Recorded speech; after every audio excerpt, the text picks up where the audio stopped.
Hello दोस्तों, स्वागत है आपका यूएसपीएस स्टडी चैनल में। तो हम लोग आज लुसेंट का नेक्स्ट टॉपिक देखते हैं। 16वां टॉपिक है हमारा ब्राह्मण साम्राज्य, शुंग एवं कर्ण राजवंश। पुष्यमित्र शुंग, जिसने मगध पर शुंग वंश की नींव डाली, ब्राह्मण जाति का था। शुंग शासकों ने अपनी राजधानी विदिशा में स्थापित की। इंडो यूनानी शासक मिनांडर को पुष्यमित्र शुंग ने पराजित किया। पुष्यमित्र शुंग ने 2 बार अश्वमेध यज्ञ किया।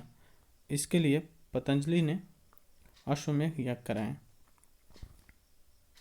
तो दोस्तों याद रखिएगा कि पतंजलि जो था वो अश्वमेध कराए थे पुष्यमित्र शुंग के लिए।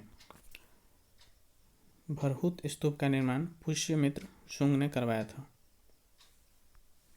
शुंग वंश का अंतिम शासक देवभूति था। इसकी हत्या 73 ईसा पूर्व में वासुदेव ने कर दी और मगध की गद्दी पर कण्व वंश की स्थापना की।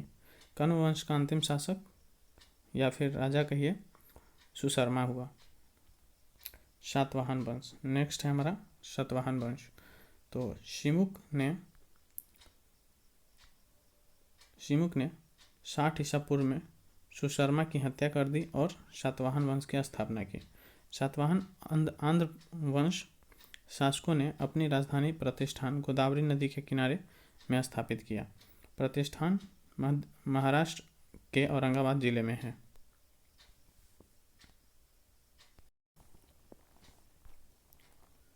सातवाहन वंश के प्रमुख शासक थे शिमुक, सातकर्णी, गौतमीपुत्र, वशिष्ठिपुत्र, पुलुमावी तथा यज्ञश्री सातकर्णी। सातकर्णी ने 2 अश्वमेध तथा 1 राजसु यज्ञ किया। सातवाहन शासकों के समय के प्रसिद्ध साहित्यकार हाल एवं गुणादक थे। हाल ने गाथा सप्तशती तथा गुणादय ने बृहद कथा नामक पुस्तक की रचना की। सातवाहन ने चांदी, तांबे, शीशा, सर्वाधिक प्रोटीन और कांसे की मुद्राएं का प्रचलन किया। सातवाहन अपना सिक्का ढालने में जिस शीशे का इस्तेमाल करते थे उसे रोम से मंगाया जाता था। तो क्वेश्चन पूछ सकता है कि सातवाहन ने जो शीशे इस्तेमाल करते थे सिक्के बनाने के लिए वो कहाँ से मंगाया जाता था? तो वो रोम से मंगाया जाता था। ब्राह्मणों को भूमि अनुदान देने की प्रथा का आरंभ सातवाहन शासकों ने ही सर्वप्रथम किया। भूमिदान का सर्व प्राचीन पूरा लेखीय प्रमाण शताब्दी ईस्वी पूर्व में के सातवाहनों के नाना घाट अभिलेख में मिलता है, जिसमें अश्वमेध यज्ञ में एक गांव देने का उल्लेख है। सातवाहनों की राजकीय भाषा प्राकृत एवं लिपि ब्राह्मी थी। सातवाहनों में हमें मातृत्वात्मक ढांचे का आभास मिलता है। उसके राजाओं के नाम उनकी माताओं के नाम पर रखने की प्रथा थी, जैसे गौतमीपुत्र, वशिष्ठिपुत्र आदि। लेकिन सातवाहन राजकुल पितृतंत्रात्मक था, क्योंकि राज सिंहासन का उत्तराधिकारी पुत्र ही होता था। सातवाहन शासकों ने ग्रामीण क्षेत्रों में प्रशासन का काम गौल्मिक को सौंपा। गौल्मिक एक सैनिक टुकड़ी का प्रधान होता था, जिसमें 9 रथ, 9 हाथी, 25 घोड़े और 45 पैदल सैनिक होते थे। सातवाहनों की महत्वपूर्ण स्थापत्य कृतियाँ हैं कार्ले का चैत्य, अजांता एवं एलोरा की गुफाएं का निर्माण एवं अमरावती कला का विकास। सातकर्णी एवं अन्य सभी सातवाहन शासक दक्षिणा पथ के स्वामी कहे जाते थे। सातकर्मी एवं अन्य सभी सातवाहक शासक दक्षिणा पथ के स्वामी कहे जाते थे। सातवाहन राज्य ने उत्तर और दक्षिण भारत के बीच सेतु का काम किया। नेक्स्ट है चेदी वंश, कलिंग के राजा। अशोक की मृत्यु के उपरांत संभवतः प्रथम शताब्दी ईसा पूर्व में कलिंग में चेदी वंश का उदय हुआ। इसकी जानकारी हमें हाथी गुम्फा अभिलेख भुवनेश्वर उड़ीसा से मिलती है। खारवेल इस वंश का एक प्रतापी राजा था। खारवेल जैन धर्म का अनुयायी था और उसने जैन मुनियों के लिए उदयगिरी की पहाड़ी में गुफा का निर्माण करवाया था। नेक्स्ट हमारा 17वां टॉपिक, भारत में यमन राज्य। भारत पर आक्रमण करने वाले विदेशी आक्रमणकारियों का क्रम है हिंद यूनानी, शक, पहलव, कुषाण। सेल्यूकस के द्वारा स्थापित पश्चिमी तथा मध्य एशिया के विशाल साम्राज्य को इसके उत्तराधिकारी एंटियोकस प्रथम ने अक्षुण्य बनाए रखा। एंटियोकस द्वितीय के शासनकाल में विद्रोह के फलस्वरूप उसके अनेक प्रांत स्वतंत्र हो गए। बैक्ट्रिया के विद्रोह का नेतृत्व डियोडोटस प्रथम ने किया था। बैक्ट्रिया पर डियोडोटस का प्रथम के साथ इन राजाओं ने क्रमशः शासन किया। डियोडोटस द्वितीय, यूथिडेमस, डेमिट्रियस, मिनांडर, यूक्रेटाइस, एंटी अल्किडस तथा हिरमिक्स। भारत पर सबसे पहले आक्रमण बैक्ट्रिया के शासक डेमिट्रियस ने किया। इसने 190 ईसा पूर्व में भारत पर आक्रमण कर अफगानिस्तान, पंजाब एवं सिंध के बहुत बड़े भाग पर अधिकार कर लिया। इसके शाकल को अपनी राजधानी बनाई। इसे ही हिंद यूनानी या बैक्ट्रियाई यूनानी कहा गया है। हिंद यूनानी शासकों में सबसे अधिक विख्यात मिनांडर 165 से 145 ईसा पूर्व हुआ। इसकी राजधानी शाकल, आधुनिक सियालकोट, शिक्षा का प्रमुख केंद्र था। मिनांडर ने नागसेन नागार्जुन से बौद्ध धर्म की दीक्षा ली।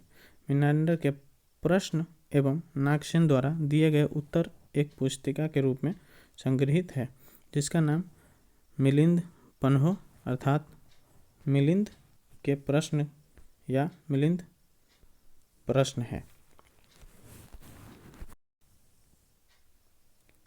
हिंदी यूनानी भारत के पहले शासक हुए जिनके जारी किए गए सिक्कों के बारे में निश्चित रूप से कहा जा सकता है कि सिक्के किन किन राजाओं के हैं। भारत में सबसे पहले हिंद यूनानी ने ही सोने के सिक्के जारी किए। हिंद यूनानी शासकों ने भारत के पश्चिमोत्तर सीमा प्रांत में यूनान की प्राचीन कला चलाई, जिसे हेलेनिस्टिक आर्ट कहते हैं। भारत में गांधार कला इसका उच्चतम उदाहरण है। यूनानियों ने पर्दे का प्रचलन आरंभ कर भारतीय नाट्य कला के विकास में योगदान किया। चूँकि पर्दा यूनानियों की देन था, इसलिए वह यवनिका के नाम से प्रसिद्ध हुआ। हमारा नेक्स्ट टॉपिक है शक वंश। यूनानियों के बाद शक आए। शकों की 5 शाखाएं थीं और हर शाखा की राजधानी भारत और अफगानिस्तान में अलग अलग भागों में थी। पहली शाखा ने अफगानिस्तान, दूसरी शाखा ने पंजाब, राजधानी तक्षशिला, तीसरी शाखा ने मथुरा, चौथी शाखा ने पश्चिमी भारत एवं 5वीं शाखा ने उत्तरी दक्कन पर प्रभुत्व स्थापित किए। प्रथम शक राजा मो था। शक मूलतः मध्य एशिया के निवासी थे और चारागाह की खोज में भारत आए थे।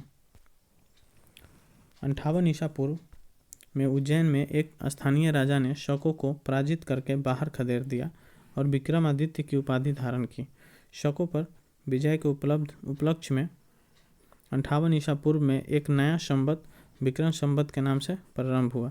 उसी समय में विक्रमादित्य एक लोकप्रिय उपाधि बन गई, जिसकी संख्या भारतीय इतिहास में 14 तक पहुंच गई।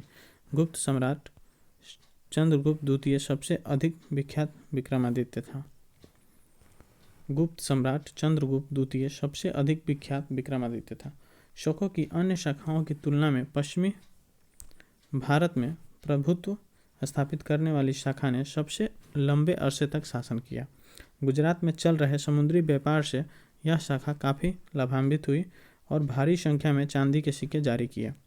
शकों का सबसे प्रतापी शासक रुद्रदामन प्रथम था, जिसका शासन 130 से 150 ईस्वी गुजरात के बड़े भाग पर था।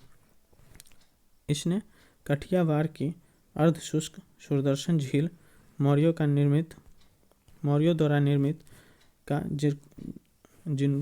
जीर्णोद्धार किया।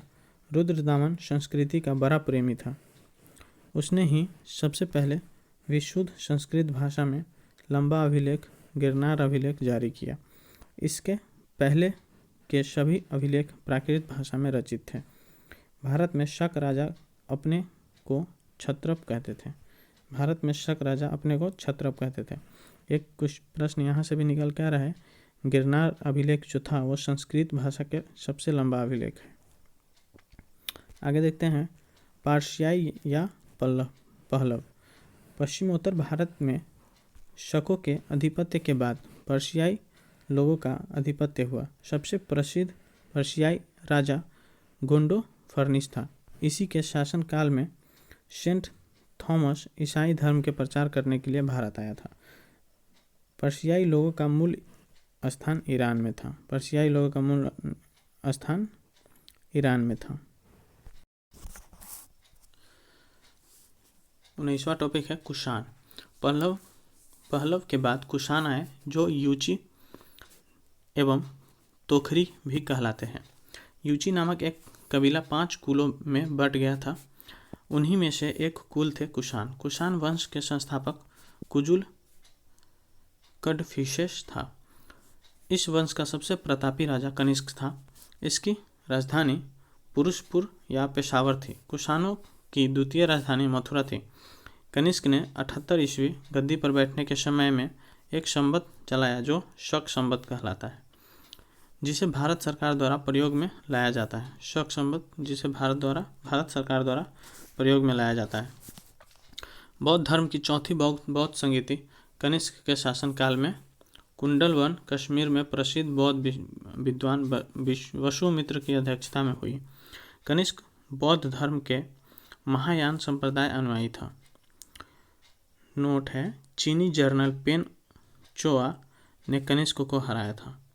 आरंभिक कुषाण शासकों में भारी संख्या में स्वर्ण मुद्राएं जारी की, जिनकी शुद्धता गुप्त काल के स्वर्ण मुद्राओं से उत्कृष्ट है। कुषाणों ने सोने के सर्वाधिक शुद्ध सिक्के जारी किए। कुषाणों ने उत्तरी तथा उत्तरी पश्चिमी भारत में सर्वाधिक संख्या में तांबे के सिक्के को जारी किया था। कनिष्क का राजवैद्य आयुर्वेद का विख्यात विद्वान चरक था, जिसने चरक संहिता की रचना की। महाविभाष सूत्र के रचनाकार वसुमित्र है।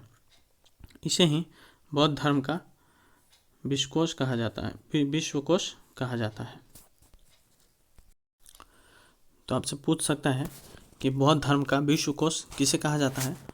तो बौद्ध धर्म का विश्वकोश महाविभाष सूत्र के रचनाकार वसुमित्र को कहा जाता है। कनिष्क के राजकवि अश्वघोष ने बौद्धों का रामायण बुद्ध चरित्र की रचना की। वसुमित्र, पार्श्व, नागार्जुन, महाचेत और संघरक्ष भी कनिष्क के दरबार की विभूति थे। भारत का आइंस्टीन नागार्जुन को कहा जाता है। इसकी पुस्तक माध्यमिक सूत्र, इसमें नागार्जुन ने सापेक्षता का सिद्धांत दिया है। कनिष्क की मृत्यु 102 ईस्वी में हो गई। कुषाण वंश का अंतिम शासक वासुदेव था। कुषाण राजा देवपुत्र कहलाते थे। यह उपाधि कुषाणों ने चीनियों से ली थी। गंधार शैली एवं मथुरा शैली का विकास कनिष्क के शासनकाल में हुआ था। मथुरा संग्रहालय में कुषाण कालीन मूर्तियों का संग्रह अधिक मात्रा में है। गंधार कला के लिए तक्षशिला प्रसिद्ध है। रेशम मार्ग पर नियंत्रण रखने वाले शासकों में सबसे प्रसिद्ध कुषाण थे। कुषाण साम्राज्य में मार्गों पर सुरक्षा का प्रबंध था। रेशम मार्ग का आरंभ कनिष्क ने करवाया था। रेशम बनाने की तकनीक का आविष्कार सबसे पहले चीन में हुआ था। कुषाण काल में सबसे अधिक विकास वास्तुकला के क्षेत्र में हुआ। इसी काल में बुद्ध की खड़ी प्रतिमा का निर्माण हुआ था। नेक्स्ट है हमारा संगम युग। ऐतिहासिक युग के प्रारंभ में दक्षिण भारत का क्रमबद्ध इतिहास हमें जिस साहित्य से ज्ञात होता है उसे संगम साहित्य कहा जाता है। संगम शब्द का अर्थ है परिषद अथवा गोष्ठी होता है, जिनमें तमिल कवि एवं विद्वान एकत्र होते हैं। प्रत्येक कवि अथवा लेखक अपनी रचनाओं को संगम के समक्ष प्रस्तुत करता था तथा इसकी स्वीकृति प्राप्त हो जाने के बाद किसी भी रचना का प्रकाशन संभव था। परंपरा के अनुसार अति प्राचीन समय में पांड्य राजाओं के संरक्षण में कुल 3 संगम आयोजित किए गए। इनमें संकलित साहित्य को ही संगम साहित्य की संज्ञा प्रदान की गई है। उपलब्ध संगम साहित्य का विभाजन 3 भागों में किया जाता है।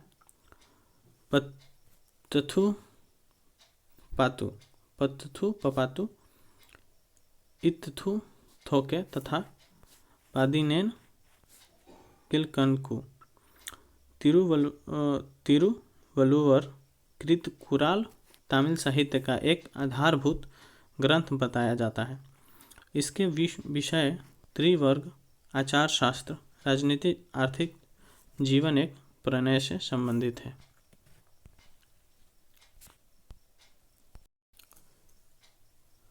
कवियों और विद्वानों की परिषद के लिए संगम नाम का प्रयोग सर्वप्रथम 7वीं सदी के प्रारंभ में शैव संत नायनार तिरुनावुकरसु अप्पार ने किया। इलांगो कृत शिल्पाधिकारम पायलो की गीत एक उत्कृष्ट रचना है जो तमिल जनता में राष्ट्रीय काव्य के रूप में मानी जाती है। इसमें 30 सर्ग हैं जिन्हें 3 खंडों में लिपिबद्ध किया गया है। यह बौद्ध रुज्ञान वाला महाकाव्य है। इसमें कावेरी पट्टन के कोवलन, उसकी पत्नी कन्नगी एवं नर्तकी माधवी की प्रेम कहानी है। मदुरा के बौद्ध धर्मावलंबी व्यापारी शीत लैसरतनार ने मणि मैकले की रचना की। इसमें 30 सर्गों के अतिरिक्त एक प्रस्तावना भी है। इनमें जैन प्रभाव है। इनमें राजकुमार उदय कुमारन एवं मणि मैकले कोवलन एवं नर्तकी माधवी की पुत्री की प्रेम कहानी है। इस ग्रंथ की कहानी दार्शनिक एवं शास्त्रार्थ संबंधी बातों के लिए बनाई गई है। इसका महत्व मुख्यतः धार्मिक है। नीलकंठ शास्त्री के अनुसार यह बौद्ध लेखक दिंगनाथ 5वीं सदी की कृति न्याय प्रवेश पर आधारित है। जीवक चिंतामणि संगम काल के बहुत बाद की रचना है। इसकी रचना का श्रेय जैन भिक्षुक तिरुत्क देवर को दिया जाता है। कहा जाता है कि तिरुत्क देवर पहले चोल राजकुमार था जो बाद में जैन भिक्षु बन गया।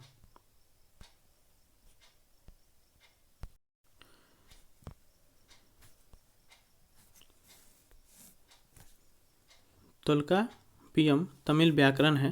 5वीं सदी के बाद बहुत सी प्रसिद्ध तमिल रचनाएं नैतिक एवं दार्शनिक उद्देश्यों से लिखी गई। इसमें तिरुवल्लुवर की निरुकुरल सबसे प्रसिद्ध है। रामकथा के अनेक तमिल संस्करण हैं जिसमें सबसे प्रसिद्ध कंबन की इरामावतारम। संगम साहित्य के काव्य को 2 श्रेणियों में बांटा गया, अकम और पुरम। अकम काव्यों का मूल विषय प्रेम प्रसंग, जबकि पुरम काव्यों का मूल विषय युद्ध है। संगम साहित्य में हमें तमिल प्रदेश की 3 राज्यों चोल, चेर तथा पांड्य का विवरण प्राप्त होता है। उत्तर पूर्व में चोल, दक्षिण पश्चिम में चेर तथा दक्षिण पूर्व में पांड्य राज्य स्थित था। संगम युगीन राज्यों में सर्वाधिक शक्तिशाली चोलों का राज्य था। यह पेन्नार तथा दक्षिणी वेलारू नदियों के बीच स्थित था। इसका सबसे प्रतापी राजा करिकाल था। करिकाल ब्राह्मण मतानुयायी था और इसे ब्राह्मण धर्म को राजकीय संरक्षण प्रदान किया। पुहार पतन का निर्माण इसी के समय हुआ। इसने कावेरी नदी के मुहाने पर बांध बनवाया था, सिंचाई करने के लिए नहरों का निर्माण करवाया। पेरुना नुन्नुपादे में करिकाल को संगीत के सप्त स्वरों का विशेषज्ञ बताया गया है। संगम युग का दूसरा राज्य चेरों का था जो आधुनिक केरल प्रांत में स्थित था। इस राज्य के कुछ प्रमुख राजा हुए उदित जिरल लगभग 130 ईस्वी, नेंदु जीरल आदन 155 ईस्वी एवं सेन गुट्टुवन 180 ईस्वी। सेन गुट्टुवन ने अधिराज की उपाधि ग्रहण की। इसमें पतिनी नामक धार्मिक संप्रदाय को समाज में प्रतिष्ठित किया। संगम युग का तीसरा राज्य पांड्यों का था, जो कावेरी के दक्षिण में स्थित था। इसकी राजधानी मदुरा में थी। पांड्य राजाओं में नेदुंजेलियन लगभग 210 ईस्वी सबसे शक्तिशाली था। संगम युग में मंत्रियों को अमायिचान या अमायिचार कहा जाता था। राजधानी में एक राज्यसभा होती थी जिसे नालवे कहा जाता था। वह राजा के साथ न्याय का कार्य करता था। राजा देश का प्रधान न्यायाधीश तथा सभी प्रकार के मामलों की सुनवाई की अंतिम अदालत होता था। राजा के न्यायालय को मनरम कहा जाता था। चोरी तथा व्यभिचार में के अपराध के लिए मृत्युदंड दिया जाता था। झूठी गवाही देने पर जीभ काट ली जाती थी। तो दोस्तों आज के लिए इतना ही रहने देते हैं, मिलते हैं नेक्स्ट वीडियो में। तो अब तक के लिए धन्यवाद। ऐसे ही हमारे लुसेंट सीरीज का पूरा लुसेंट बुक देखने के लिए आप नए हैं तो सब्सक्राइब कीजिए, शेयर कीजिए एंड लाइक कीजिए। धन्यवाद।